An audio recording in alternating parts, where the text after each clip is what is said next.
Car सुधर जाए तो राष्ट्र सुधरने में देरी नहीं लगेगी। ये बात हमने कथा में कही। किस किसने सुनी थी ना। 5 कार सुधर जाएं तो मेरे राष्ट्र को सुधरने में देरी नहीं लगेगी, हमने कथा में कहा था। सबसे पहले नंबर पर आता है कलाकार, जो नई नई फिल्मों का निर्माण करते हैं, बेटियों को आड़े टेढ़े वस्त्र पहनाते हैं, घर को टूटना बताते हैं, एक व्यक्ति की शादी 4 बार बता देते हैं,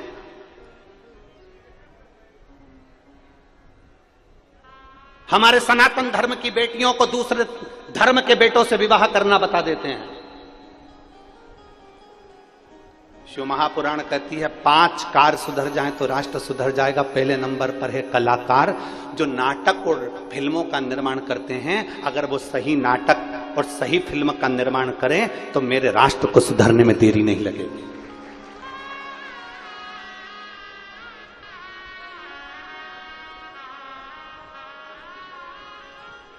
दूसरे धर्म की बेटी, हमारे सनातन धर्म की बेटियों को दूसरे धर्म में विवाह करता बता देते, स्नेह करता दिखा देते, प्रेम करता दिखा देते। कभी सनातन धर्म छोड़कर दूसरे धर्म की बेटी को भी तो दिखाओ कि हमारे धर्म के बेटे से विवाह करे। कभी वो भी तो सिद्ध करो। 5 कार सुधरना जरूरी है, मेरा राष्ट्र सुधर जाएगा। पहले नंबर पर है कलाकार, दूसरे नंबर पर है नीतिकार। राष्ट्र के राजनेता जितनी बात करते हैं उतनी बात पर अमल रहें तो राजनेता सुधर जाएं तो राष्ट्र को सुधरने में देरी नहीं लगेगी। पहले नंबर पर है कलाकार, दूसरे नंबर पर है, जम के बोलो जरा, नीतिकार, तीसरे नंबर पर है पत्रकार। राष्ट्र के जितने पत्रकार अपनी कलम से सत्यता को लिखना चालू कर दे तो मेरा शंकर तो सत्यम शिवम और सुंदरम है।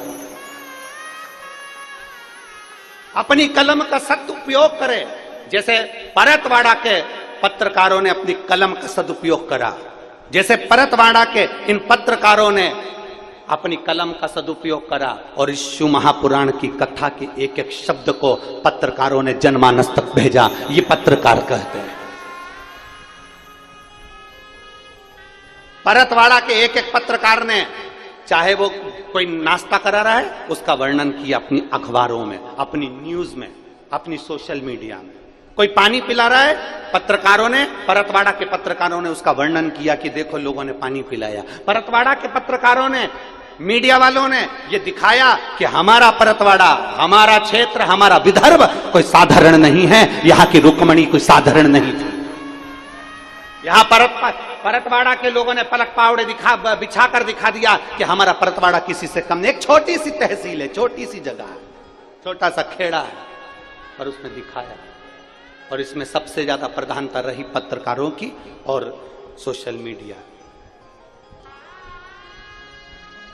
पहले नंबर पर जम के बोलो कलाकार, दूसरे नंबर पर नीतिकार, तीसरे नंबर पर पत्रकार, चौथे नंबर पर सलाहकार।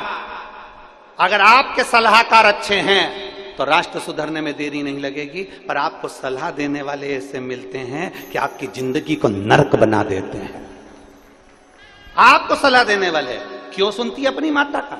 एक मां अपनी बेटी को सलाह देती है तो उससे जितना बने उतना काम करा कर, अपने कमरे में अपनी औलाद को ले जाकर सो जाया कर। देवरानी है ना घर में, जेठानी है ना घर में, वो करेगी, तू काय को करती है? तुझे आगे आगे करने की जरूरत ही नहीं है। क्या सास सब तेरे को दे जाएगी? एक मां अपनी बेटी को सलाह दे रही है। मां को बेटी को सलाह देना चाहिए, बेटा अगर ये शरीर पलंग पर पड़ा रहा, एक मशीन अगर पड़ी रहती है तो वो जाम हो जाती है, एक अलमारी पड़ी रहती है तो वो जाम हो जाती है, एक खेत में काम करने वाला एक औजार पड़ा रहता है तो वो खराब हो जाता है। तो ये शरीर अगर टीवी के सामने केवल पड़ा रहेगा, पलंग पर पड़ा रहेगा तो ये शरीर भी खराब हो जाएगा। ये घुटने, ये नेत्र, ये जिह्वा, ये कान, ये सब बेकार हो जाएंगे। इसलिए बेटा काम करो, घर में हो ना जितनी देर उतनी देर कार्य करा करो। सलाह देने वाले अच्छी सलाह दें। लड़के का मन कर रहा है मैं इंजीनियरिंग करूंगा और सलाह देने वाले कर रहे हैं नहीं एक काम करो, तुम्हें इंजीनियरिंग करने की जरूरत नहीं, तुम तो एक काम करो, ऐसा करो। सलाह देने वाले तो इतने विचित्र होते हैं कि शादी में भी सलाह देते रहते हैं। और शादी तो शादी, मरने में भी सलाह देने पहुंच जाते हैं। एक व्यक्ति मर गया, उसके यहां सलाह देने वाला एक साइकिल से पहुंच गया। हमने सुना है भाऊ निकल गए, हमने सुना है भाऊ निकल गए। उसने कहा साहब निकल गए। फिर 12वां कब है? बस 4 दिन बाद 12वां है। 12वां 13वां 4 दिन बाद है। अच्छा, क्या क्या बना रहे हो? अब बताओ, भाऊ निकल गए और ये बनाने की पूछ रहा है। इसकी तो आंख में आंसू होना चाहिए कि भाऊ निकल गए तो अपन तो रोए। पूछ रहे क्या क्या बना रहे हो? बस पूड़ी है, रायता है, चने की सब्जी है, गुलाब जामुन है और बूंदी है, सेव है। इतने में बोला गर्मी चल रही है, गुलाब जामुन रहने दो, श्रीखंड बनवा लो। अब बताओ, भाऊ निकल कर श्रीखंड खाने की पड़ी। श्रीखंड बनवा लो, श्रीखंड। हाँ, विचार करिए जरा, सोचिए जरा। सलाह देने वाले कहीं नहीं चूकते। सलाह देने वाले केवल यहीं से मतलब नहीं, शमशान में मुर्दा जल रहा है तो वहां पर भी सलाह दे रहा है, वहां पर भी सलाह दे रहा है। कितनी लकड़ी लगाई, वहां पर भी सलाह दे रहा है। वहां पर कितनी लकड़ी, कितनी लकड़ी लगाई, वहां पर भी सलाह दे रहे हैं। और फिर आग नहीं लग रही, लकड़ी नहीं जल रही तो वहां पर भी सलाह दे रहे हैं। थोड़ा सा घी ज्यादा लाना था, डालो नीचे से, और डालिए, और दो, और दो, और दो, सलाह दो। महाराज शिव महापुराण की कथा कहती है, पहले नंबर पर बोलते जाओ, जम के बोलो, जम के। आपकी आवाज हमारे तक पहुंचना चाहिए।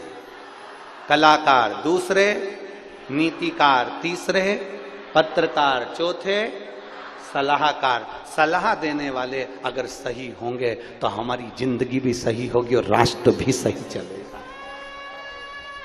राष्ट्र भी सही। सलाह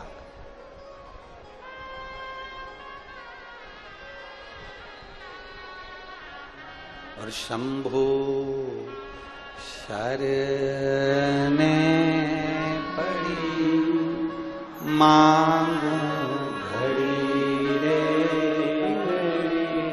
दुख कार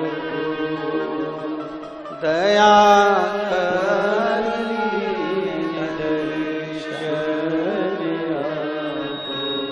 शंभु शरणे पड़ी मांगू दुख कारो दया करी दर्शन। शिव महापुराण की कथा कर 5 कार, 5 कार में सबसे आखिरी का कार है और वो कथाकार है। सबसे आखिरी का कार है, जम के बोलो कौन? कथाकार। आज के जमाने के जितने कथाकार हैं, जितने ज्ञान देने वाले हैं, उनसे निवेदन केवल इतना है कि आज के जमाने के कथाकार जितना बोलते हैं उतना अपने पर भी अमल करें तो मेरे राष्ट्र को सुधरने में देरी नहीं लगेगी।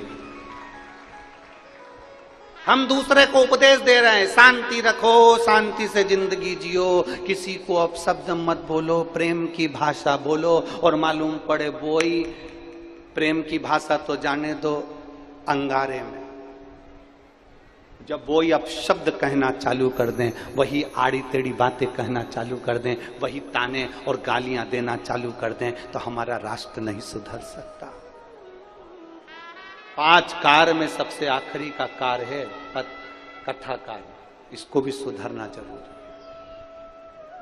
व्यासपीठ मिली है भजन करने के लिए, व्यासपीठ मिली है हरि का नाम शिव नाम लेने के लिए, व्यासपीठ किसी की निंदा करने के लिए नहीं।